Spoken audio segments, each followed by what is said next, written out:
Welcome to our deep dive today. We're going to be looking into the life of Richard K. Guy. Fascinating guy. He really was. He was a British mathematician who lived an incredibly long life, passing away at the age of 103. Yeah, a long and productive life in mathematics. Exactly. And in this deep dive, we're going to be exploring his career, focusing on his contributions to number theory, recreational mathematics, And even chess. and even chess problem composition. He did a bit of everything, it seemed. He did. He was a fascinating individual. Mm-hmm. And one of the things that I think makes him so interesting is that he collaborated with some really big names in mathematics Oh, yeah. and helped inspire generations of number theorists. Absolutely. I mean, when you look at his work, he published over 300 articles and a dozen books. Yeah, prolific is an understatement. Yeah. It's really remarkable. And, he wasn't just focused on that kind of like serious, hardcore mathematics. Right. He had a passion for recreational mathematics. Yeah, puzzles, games, all that. Exactly. And those intriguing mathematical concepts that anyone can kind of get into and enjoy. Yeah, for sure. So to start off, let's talk a bit about his background. His Wikipedia entry mentions that he was born in England in 1916 and Okay. developed a passion for mathematics pretty early on. I can relate to that. Yeah. He actually found, this is amazing, he found Dixon's History of the Theory of Numbers more captivating than Shakespeare. Wow, that's dedication right there. I don't know if I can say the same. I don't know if I can either. So he attended Cambridge, later became a teacher, and then during World War II, he joined the Royal Air Force as a meteorologist.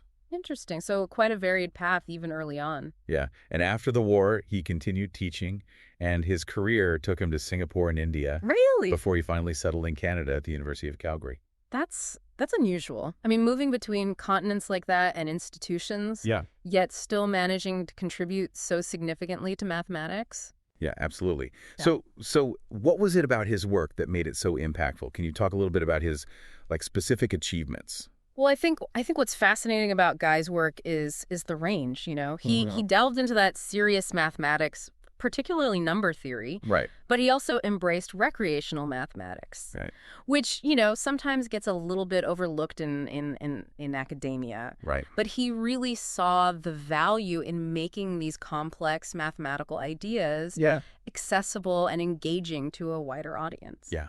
And speaking of recreational mathematics, we have to talk about his book, Winning Ways for Your Mathematical Plays, co-authored with John Conway and Burlekamp. Oh, classic. Right. A key work in combinatorial game theory. Absolutely, a foundational text. So can you explain to our listeners what exactly is combinatorial game theory? Yeah, so combinatorial game theory, it focuses on analyzing games that have clearly defined rules and no chance elements. Okay. So think chess or Go, right? And Winning Ways, this book, it's groundbreaking because it provides this framework for understanding these games Right. using concepts like game values and strategic analysis. And it's known for its depth, of course, but also its humor. They have a very engaging style. Right. It makes those kind of complex game theory concepts accessible to a much broader audience. And it's amazing because even Martin Gardner, like the renowned math popularizer, Yeah. called it the greatest contribution to recreational mathematics in this century. Yeah, high praise indeed. And it's well-deserved, I think. Absolutely. And it speaks volumes about the book's impact. Yeah, absolutely. I mean, it continues to inspire mathematicians and game enthusiasts alike. It Right. really embodies that ability that Guy had to bridge that gap, between that rigorous academic work Yeah. and the playful world of games and puzzles. So that playful approach seems to be a hallmark of his work, wouldn't you say? Definitely, yeah. It's also evident in his passion for unsolved problems in number theory. Oh, absolutely. And his book Unsolved Problems in Number Theory has become a classic in the field. Oh, yeah. It's a must-read for anyone interested in number theory. Yeah. And what's remarkable about it is that it sparked the interest of so many aspiring number theorists. Really? Yeah, he had this knack for presenting these complex unsolved problems Yeah. in a way that just ignited curiosity. Well, It was almost like he was challenging the next generation of mathematicians, Yeah, yeah. to pick up the torch and run with it. To carry on the exploration. Exactly, yeah. So the source material mentions that he met and collaborated with Paul Erdos, the legendary mathematician. Oh, yes. So can you explain to our listener who Erdos was? Yeah, so Paul Erdos was this remarkable figure in mathematics, Right. a Hungarian mathematician, and he's known for publishing a ridiculous number of papers, over 1,500. And he was incredibly collaborative. He traveled the world, working with mathematicians everywhere he went. Wow. And this led to the concept of the Erdos number, Oh, I've heard of it. which basically measures a mathematician's collaborative distance to Erdos. Okay. So the lower your Erdos number, Right. the closer you are to having worked directly with him. So what does Guy's collaboration with Erdos tell us about him? Well, collaborating with Erdos, it was considered like a badge of honor in the mathematical community. Really? It signifies that Guy was working on challenging problems at the forefront of the field, Yeah, engaging with some of the brightest minds of his time. Wow. It really speaks volumes about his standing and the respect he commanded among his peers. So this all paints a picture of Guy as a mathematician who really enjoyed tackling tough problems. Oh, for sure. He was drawn to the challenge. So is there like a specific example from his work that really showcases his problem-solving prowess? Well, there's the strong law of small numbers. What's that? It's this humorous but insightful observation by Guy, Okay. and it basically states that there simply aren't enough small numbers to go around But from yeah. all the mathematical patterns and coincidences that we observe. Oh, interesting. So we often mistake chance occurrences for meaningful patterns Gotcha. just because we're working with, a limited set of small numbers. So like what would be an example of this? Okay, so take the numbers 3-1, 3-3-1, 3-3-3-1, 3-3-3-1, 3-3-3-3-1, 3-3-3-3-3-1, and 3-3-3-3-3-3-1. Okay. Now, at first glance, you might think, oh, these are all prime numbers. Yeah, they seem to form a pattern. Right, exactly. But if you continue that sequence, the next number, Okay. 3-3-3-3-3-3-1, is not prime. Ah, interesting. So it illustrates how these seemingly convincing patterns can break down when we move beyond those small numbers. Yeah. And it's a reminder that we shouldn't jump to conclusions based on, limited observations. Right, you have to look a little deeper. Exactly. That's a great example, and it highlights the importance of looking deeper and not being fooled by surface level patterns. Precisely. Always dig a little deeper. So this brings us to another interesting facet of Guy's life. Okay. His passion for chess problem composition, Chess. which might seem, unrelated to number theory. Yeah, a little different, yeah. But for Guy, it was another avenue for exercising that mathematical mind. I see. So he saw the connections between these different areas. Yeah, and chess problem composition, it involves creating puzzles where the goal is to find a specific sequence of moves, usually leading to checkmate. Oh, okay. And this requires a deep understanding of chess strategy, tactics, Yeah. and the ability to think many moves ahead. Right. And it turns out Guy was quite the expert. Oh, I bet. He was the endings editor for British Chess Magazine. Wow. And he even co-invented the GBR code, GBR code. which is a system for representing chess positions. Okay. So very much into the technical side of chess as well. Yeah. The analysis and the notation. Yeah, absolutely. Fascinating. So it's remarkable how he blended his passion for that, like serious mathematics, with this playful exploration of puzzles and games. Yeah, he was a true polymath. It really speaks to the depth and breadth of his intellectual curiosity. Absolutely. Well, before we move on, let's recap what we've learned about Richard K. Guy so far. Okay, good idea. Let's take stock. So we've seen that Richard K. Guy was a remarkably versatile mathematician. He was. Significant contributions to number theory, a pioneer in combinatorial game theory, and even applied his mathematical mind to chess problem composition. Yeah. Collaborated with some of the leading figures in mathematics, including Paul Erdos, and inspired countless others with his work on unsolved problems. What stands out to you so far? I think it's clear that Guy had this really unique ability to blend rigorous mathematics with a playful, exploratory approach.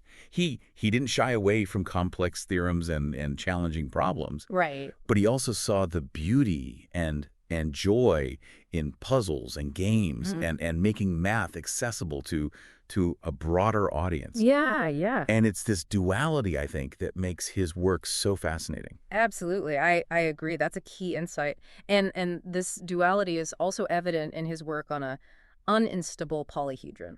Unstable polyhedron. Yeah. Can you unpack that for our listener? Sure. So imagine a three-dimensional object with multiple faces, kind of like a dice. Now imagine that no matter how you toss this object in the air, it always lands on the same face. Interesting. That's an uninstable polyhedron. That's intriguing. I would assume most objects would have like multiple stable landing positions. You'd think so, right? Yeah. But Guy managed to discover an unistable polyhedron with just 19 faces back in 1970. Oh, wow. And for decades, this was the simplest known example of such an object. It wasn't until 2020 that a simpler one with 18 faces was discovered. So a mathematician known for his work in number theory and recreational mathematics Mm-hmm. also makes a significant contribution to geometry. Exactly. It seems like there was no area of math that didn't captivate him. That's precisely what makes Richard K. Guy so extraordinary. He wasn't limited to a single area of study. He was constantly searching for connections, exploring new mathematical territories, Right. pushing the boundaries of knowledge wherever he found them. It's really inspiring.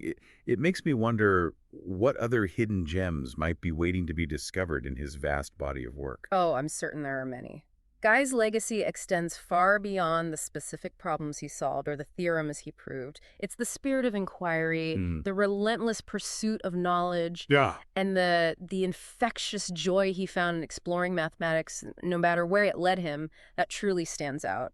The source material also highlights that Guy was deeply committed to fostering a sense of community Oh, absolutely. and collaboration among mathematicians. He was one of the original directors of the Number Theory Foundation and actively supported their efforts to promote cooperation and goodwill within the field. Yeah, he firmly believed in the power of collaboration and understood that mathematics flourishes when people work together, share their ideas, and support each other. Yeah. It's not about individual glory or competition. It's about the shared pursuit of understanding this elegant and often mysterious world of numbers. It's a beautiful sentiment, and it perfectly encapsulates the spirit of Richard K. Guy. Even in his later years, he continued to go to his office 5 days a week, I've heard that. Yeah. driven by an insatiable curiosity and a love for mathematics that never faded. He was truly dedicated to his craft. It's remarkable that he remained active in mathematical research even after his 100th birthday. Wow. His colleagues and friends organized this tribute event to celebrate that milestone and even released a song and video in his honor. What a touching tribute to someone who dedicated his life to the pursuit of knowledge and the joy of mathematical discovery. It really speaks to the profound impact he had on the people around him. And I imagine that impact extends far beyond his immediate circle of colleagues and collaborators. Oh, absolutely. How would you describe his wider impact? Well, I mean, think about it. His books, especially Unsolved Problems in Number Theory, they've inspired countless young mathematicians to embark on their own journeys of discovery. Right. His work in recreational mathematics brought that joy of mathematical thinking to a wider audience, demonstrating that math isn't just about dry formulas and abstract theorems. It's a playground of fascinating puzzles and games and unexpected patterns. So his legacy lives on not just in the academic world, I think so, yeah. but in the minds of anyone who's ever felt a spark of curiosity when faced with an unsolved problem. Precisely. Richard K. Guy's true legacy is the enduring inspiration he provides. It's a reminder that mathematics is this living, breathing field full of wonder and beauty and challenges that can be tackled by anyone with a curious mind and a willingness to explore. So for our listener who is now hopefully as intrigued by Richard K. Guy as we are, Hopefully. where would you recommend they go next? What's one thing they could do to experience a bit of that Guy-esque mathematical magic? Well, I think the best way to truly appreciate Richard K. Guy's approach to mathematics is to dive into that world of unsolved problems. Oh, yeah. Pick up a copy of his book, Unsolved Problems in Number Theory, and just see which problems spark your curiosity. Right. You might be surprised at how quickly you find yourself drawn into the challenge, the mystery, and the sheer joy of exploring the unknown. That's an excellent suggestion. Perhaps our listener will be the one to solve one of Guy's unsolved puzzles. Wouldn't that be something? Right. And carry on his legacy of mathematical exploration and discovery. That would be fantastic. And even if they don't solve a major problem, Yeah, the very act of engaging with these challenges, right. it's a testament to the enduring power of Richard K. Guy's work. Mm, It's a reminder that mathematics is not just a subject to be studied. right. It's a world to be explored, a language to be deciphered, Yeah. and a universe of beauty and complexity waiting to be unveiled. Well said. That's a perfect note to end on. I think so. Thank you for guiding us through this fascinating deep dive into the life and work of Richard K. Guy. It was my pleasure. And to our listener, keep exploring, keep questioning, and keep that mathematical spark alive. Here, here. Until next time.